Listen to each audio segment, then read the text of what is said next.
Hello friends, नमस्कार, जय Hind, Vande Mataram. BEd entrance examination 2022 की हम लोग प्रिपरेशन कर रहे हैं।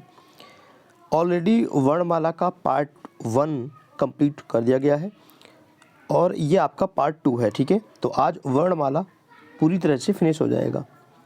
चलिए स्टार्ट करते हैं सेशन को। तो आपका 105 क्वेश्चन नंबर से स्टार्ट करते हैं।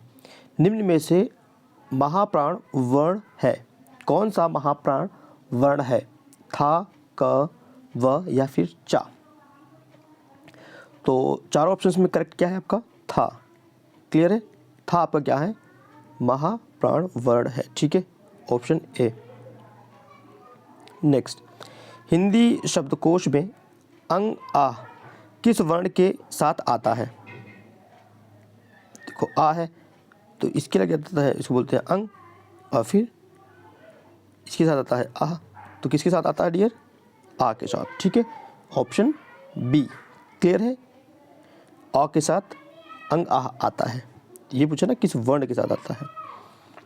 चलिए नेक्स्ट क्वेश्चन, निम्न में से कौन सा अमात्रिक है? कौन सा शब्द जो है जो कि अमात्रिक है?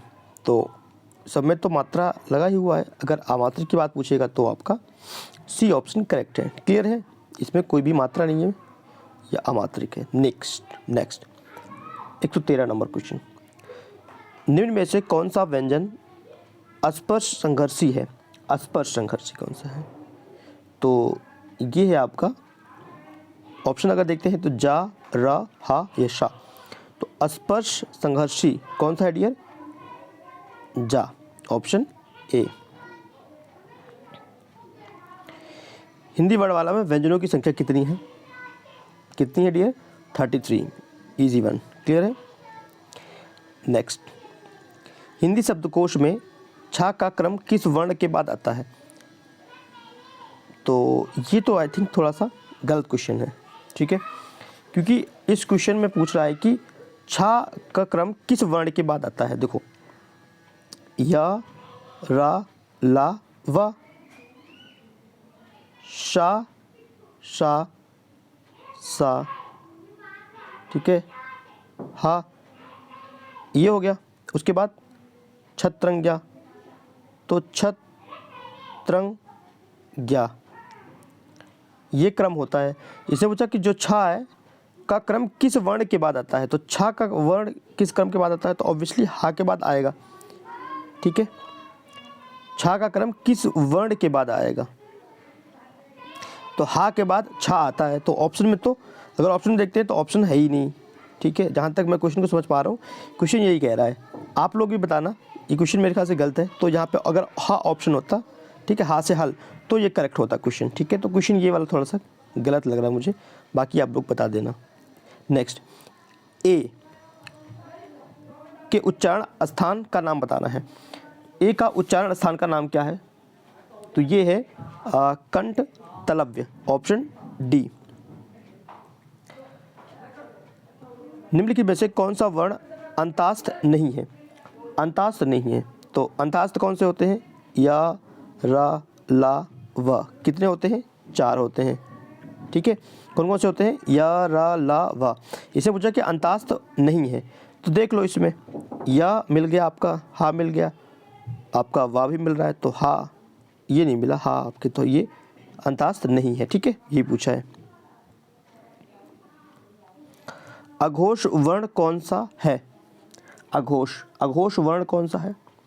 तो अघोष वर्ण इसमें है कौन सा? आ, जा, हा या फिर सा। तो कौन सा बनेगा डियर? सा, ऑप्शन डी। हिंदी की तलव्य ध्वनि बतानी है आपका। चारों ऑप्शंस देख लीजिए, तलव्य ध्वनि कौन सी है? 119 नंबर क्वेश्चन है।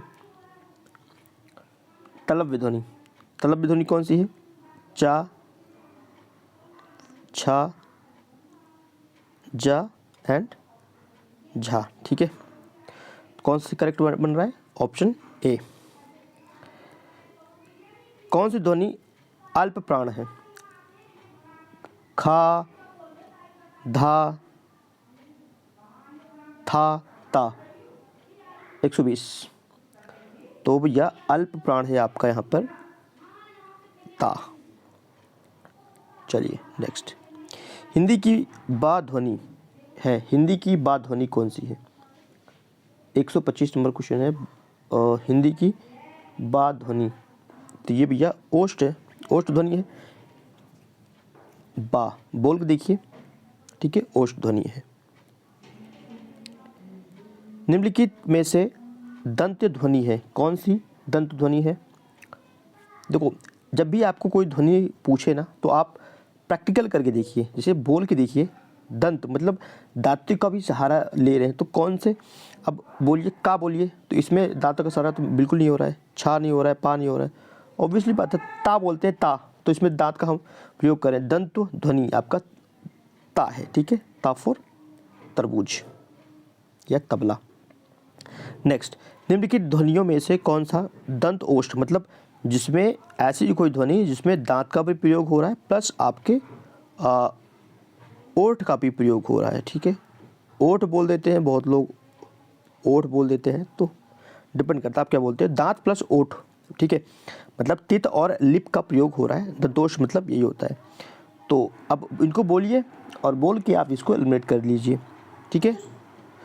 कौन सा है? वाह, ऑप्शन डी, बोलिए। नेक्स्ट क्या पूछ रहा है? निम्नलिखित वर्णों में से कौन सा मूर्धन्य ध्वनि है? मूर्धन्य ध्वनि कौन सी है डियर? ये है आपका ट ठ ड ढ। क्या है ये? मूर्धन्य ध्वनि है।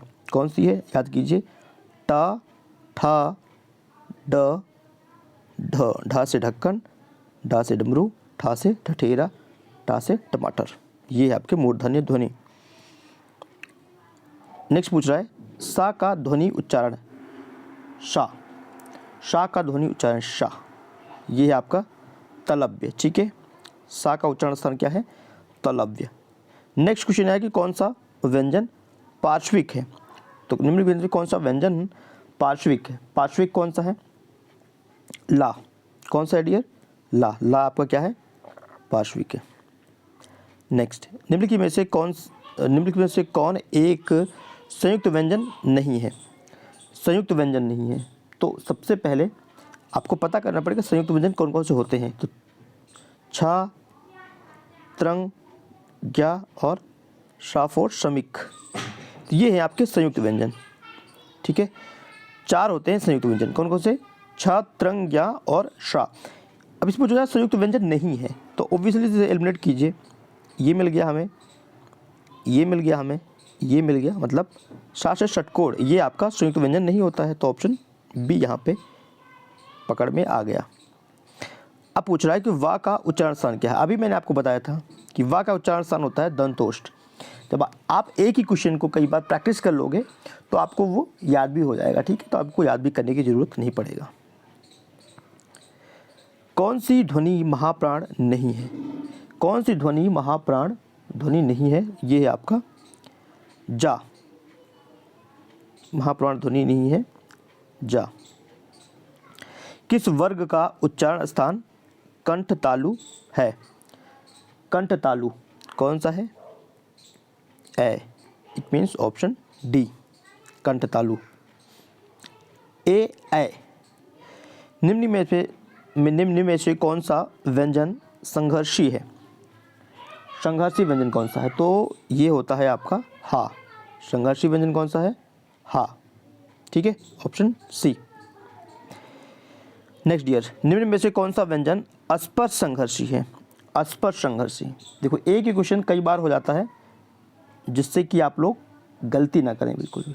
क्या हो गया? जा, ठीक। उसके बाद आप क्या, विसर्ग से बना शब्द कौन सा है? विसर्ग से बना कौन सा शब्द है? विसर्ग से, तो विसर्ग से बना है आपका नी स्पर्श, ऑप्शन बी, नी स्पर्श। क्लियर है?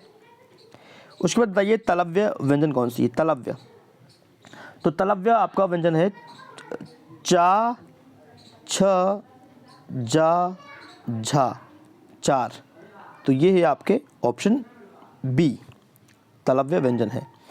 उसके बाद आपके कौन वर्ण घोष नहीं है? कौन सा वर्ण घोष नहीं है? य, ला, ता या फिर डा। 144 नंबर क्वेश्चन है, घोष नहीं है, तो ये है आपका कौन सा? ता।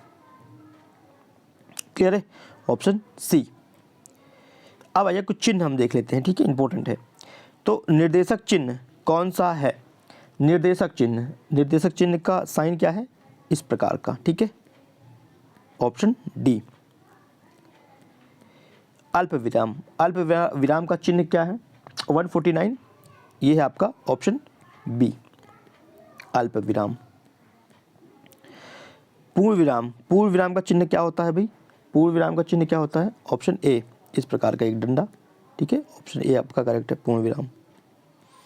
फिर कह रहा है कि संज्ञा की द्विवृत्ति हो तो उसके बीच कौन सा चिन्ह रहता है? 100, तो इसके अंदर योजक चिन्ह होता है, ठीक है, कौन सा होता है? योजक चिन्ह होता है। देखो, अगर आपको वर्णमाला पढ़ना है थ्योरी, तो आप लोग प्लेलिस्ट चेकआउट कीजिए, हिंदी का वर्णमाला का प्लेलिस्ट है ऑलरेडी, वहाँ पे चीज़ें बताई गई हैं, आपको समझ में और आ जाएगा। उसके बाद आप MCQ लगा सकते हो, ठीक है, क्योंकि ये MCQ है तो इस पर ज़्यादा एक्सप्लेनेशन नहीं है, क्लियर है। तो थ्योरी पढ़िए, उसके बाद इस वीडियो को करेंगे तो आपको चीज़ें बनेगा क्वेश्चन आपसे। तो 153, किस वाक्य में विराम चिन्ह का उचित प्रयोग नहीं है? ऐसे चारों वाक्य में से किसमें विराम चिन्ह का उचित प्रयोग नहीं है? तो कौन सा नहीं है भैया? ये है आपका ऑप्शन सी, क्लियर है। निम्न में से कौन सा विराम चिन्ह का प्रकार नहीं है? विराम चिन्ह का प्रकार नहीं है, ये है आपका उपदेशक, ऑप्शन सी। श्री कामता प्रसाद गुरुजी के अनुसार विराम चिन्हों को किस भाषा से लिया हुआ माना जाता है? तो इसको लिया गया है अंग्रेजी भाषा से, इंग्लिश। श्री कामता प्रसाद जी के अनुसार विराम चिन्हों की संख्या कितनी है? कितनी है डियर? 20। अल्प विराम चिन्ह बताइए, अल्प विराम, तो ये आपका ऑप्शन ए, अल्प विराम इस तरीके से लगता है, ठीक है, ऑप्शन ए आपका करेक्ट है। आशीष, राहुल, राजा, शुक्ल और वैभव अपने कार्य में संलग्न है, इस वाक्य में उचित विराम चिन्ह है, तो कौन सा विराम चिन्ह उचित है? तो कौन सा लगेगा डियर इसमें? ऑप्शन ए लगेगा, अल्प विराम, ठीक है। तो अगर हम अल्प विराम को रिप्लेस करते हैं तो हम और लगा सकते हैं, वा लगा सकते हैं, ठीक है, इत्यादि लगा सकते हैं, ये सारे हम रिप्लेस कर सकते हैं अल्प विराम की जगह पे, क्लियर है। नेक्स्ट, आनंद घर आया, थोड़ी देर रुका और चला गया, इस वाक्य में उचित विराम होगा? 164, तो आनंद घर आया, ठीक है, थोड़ी देर रुका और फिर चला गया, तो यहाँ पर अल्प विराम लगेगा, ठीक है, क्या लगेगा? अल्प विराम।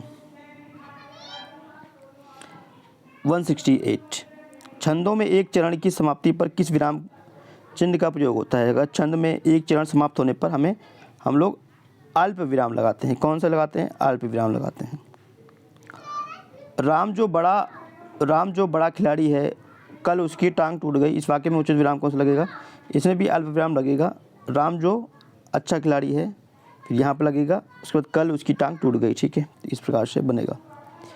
उसके बाद 170 नंबर क्वेश्चन है, जाना है तो जल्दी जाओ, वाक्य में उचित विराम चिन्ह का प्रयोग करना है, इसमें भी आपका जाना है तो भी इसमें आपका अल्प विराम भी लगेगा, ठीक है, कौन सा लगेगा? अल्प विराम ही लगेगा। माँ मेरा कल्याण करो, वाक्य में उचित प्रयोग करो, तो इसमें भी आपका अल्प विराम ही लगेगा, ठीक है। ज़्यादातर क्वेश्चन अल्प विराम से ही बनेगा आपके एग्जामिनेशन में। जब वाक्य में एक समान अधिकरण का प्रयोग होता है तो किस विराम चिन्ह का प्रयोग होगा? 172, जब वाक्य में एक समान अधिकरण का प्रयोग होता है तो अर्ध विराम का प्रयोग होता है। तुम कब आओगे, इस वाक्य में उचित प्रयोग, तुम कब आओगे? 77, तुम कब आओगे, तो यहाँ पर देखो कब पूछ रहा है, मीन्स यहाँ पर प्रश्नवाचक चिन्ह हो गया, तो ऑप्शन बी प्रश्नवाचक चिन्ह लगेगा। सेम क्वेश्चन हो गया। नेक्स्ट, आहा तुम्हें पाकर कितना आनंद आ रहा है वाक्य में उचित विराम चिन्ह का प्रयोग करना। 178। तो इसमें क्या लगेगा डियर, विस्मयादि बोधक चिन्ह लगेगा। क्या लगेगा, विस्मयादि बोधक चिन्ह लगेगा ऐसे करके।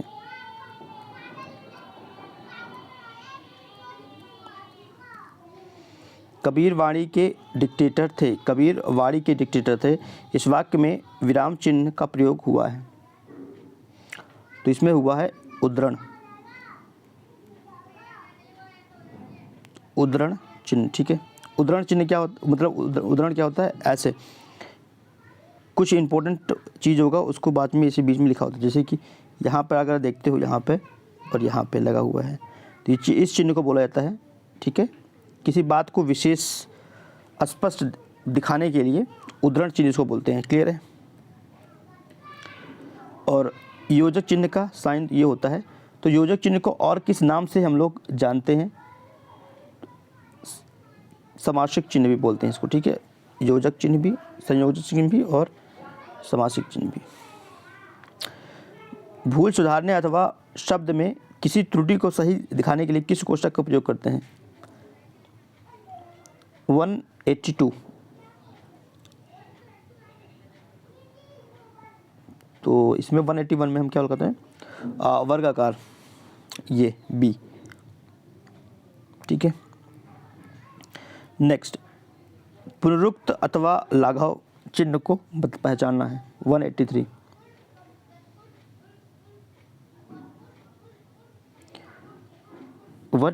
तो ये होता है जस्ट लाइक ए ऑप्शन आपका। ठीक है,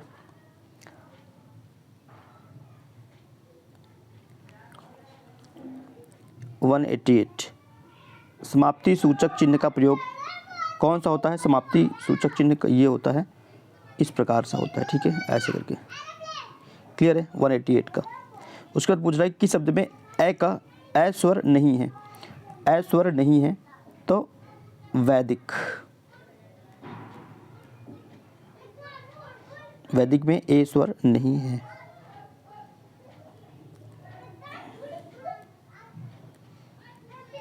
किस बड़े अंश का संक्षिप्त रूप दर्शाने के लिए, किसी बड़े अंश का संक्षिप्त रूप दर्शाने के लिए किस चिन्ह का प्रयोग किया जाता है, इम्पोर्टेंट है। तो हम लोग लाघव चिन्ह अथवा संक्षेप सूचक चिन्ह का प्रयोग करते हैं। Option A. क्लियर हो गया। तो एंड आई होप आपको कोई डाउट बचा नहीं होगा। और अगर किसी क्वेश्चन में आपको डाउट है तो आप क्वेश्चन नंबर सहित कमेंट कीजिए, आपको दोबारा बता दिया जाएगा। ठीक है, लाइक करना, इस वीडियो को शेयर करना, सब्सक्राइब करना है। और अगर चैनल सब्सक्राइब करते हैं तो बेल आइकन प्रेस करना ना भूलो, जिससे आपको लेटेस्ट अपडेट मिलता रहे। Thank you for watching this video. Next video फिर से, तब तक के लिए धन्यवाद फ्रेंड्स।